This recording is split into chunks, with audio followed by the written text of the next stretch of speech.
Audio Jungle.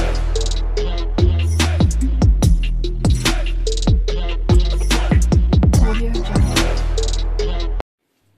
নমস্কার, আমি DT শৈলী মণ্ডল দাস এবং স্পেশাল এডুকেটর অফ অটিজম।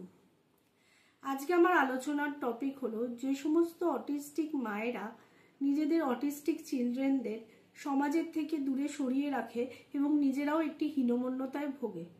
আজ আমরা এই ভিডিওর মাধ্যমে সমস্ত মানুষের কাছে একটাই মেসেজ দিতে চাই যে অটিজম কিন্তু কোনো রোগ না, এটা শুধুমাত্রই একটা ডিসঅর্ডার।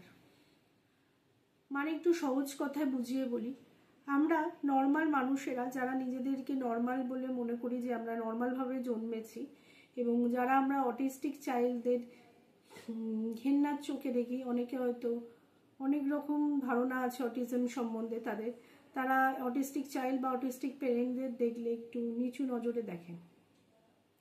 প্রথমেই বলি, আমরা প্রত্যেকটি নর্মাল মানুষ যারা নিজেদেরকে নর্মাল বলে প্রিটেন্ড করি, তারা প্রত্যেকেই কিন্তু কিছু না কিছু ডিসঅর্ডার নিয়ে জন্মায়। যেমন উদাহরণ হিসাবে কিছু মানুষ আছেন যারা অল্পতেই রেগে যায়, কিছু মানুষের খুব তাড়াতাড়ি মুড সুইং হয়, কিছু মানুষ আবার কিছু বাচ্চার ক্ষেত্রে আমরা দেখতে পাই যে তারা নর্মাল বাচ্চারা যদি 1.5 বছরে কথা শেখে, তারা হয়তো 3 বছরে গিয়ে কথা শিখছে। কিছু মানুষ আছে একাকিত্বে একা থাকতে ভালোবাসে, সকলের সাথে মিশতে ভালোবাসে না, সেসব মানুষদের আমরা ইন্ট্রোভার্ট বলি। কিন্তু এই লক্ষণগুলো তাহলে আমরা বুঝতে পারছি যে আমরা প্রত্যেকের সাথে কিছু না কিছুভাবে মিল পাই, যারা নিজেদেরকে নর্মাল মানুষ বলে সমাজে প্রেজেন্ট করি। তাহলে এই যে গুণগুলো আমি বললাম, সেই গুণগুলোই যদি কোনো বাচ্চার মধ্যে বা কোনো মানুষের মধ্যে একটু অতিরিক্ত পরিমাণে তার ক্যারেক্টারের মধ্যে জন্মগতভাবে থেকে যায়, তাহলেই সেই মানুষ বা সেই বাচ্চাদের আমরা অটিস্টিক চাইল্ড বা অটিস্টিক পার্সন বলি।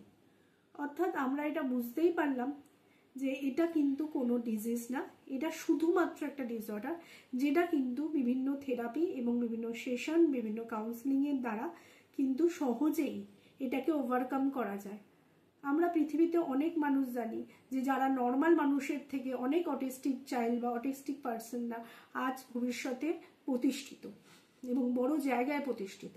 তাই আমি সেই সমস্ত পেরেন্টসদের বলবো যে আর আপনাদের মুখ নিচু করে থাকার সময় নয়, আপনাদের বাচ্চাদের অন্যদের বাচ্চাদের থেকে লুকিয়ে রাখার সময় নয়।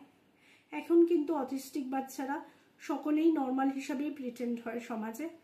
আমার ভিডিও ফলো করলে আপনারা অটিজম সম্বন্ধে আরও ডিটেলে জানতে পারবেন এবং কিভাবে কি থেরাপির দ্বারা, কি কাউন্সিলিং, কি সেশনের দ্বারা তারা আস্তে আস্তে সমাজের সাথে মিশতে পারবে এবং সাধারণ জীবনযাপন করতে পারবে, সেই ধারণা কিন্তু আপনাদের মধ্যে থাকবে। ভিডিওটি ভালো লাগলে লাইক করবেন, কমেন্ট করবেন, বেশি বেশি করে আপনাদের ফ্রেন্ডস আর রিলেটিভের মধ্যে শেয়ার করবেন, যাতে তারাও অটিজম সম্বন্ধে তাদের স্বচ্ছ ধারণা জন্মায় এবং অটিস্টিক পেরেন্টসদের, যে সমস্ত পেরেন্টসরা সমাজের থেকে নিজেদের দূরে সরিয়ে রাখে, তারা যেন সমাজের সাথে মিশতে পারে এবং নিজেদের বাচ্চাদেরকেও সমাজের সাথে মিশিয়ে জীবনের একটা বড় জায়গায় সাফল্য এনে দিতে পারে। নমস্কার।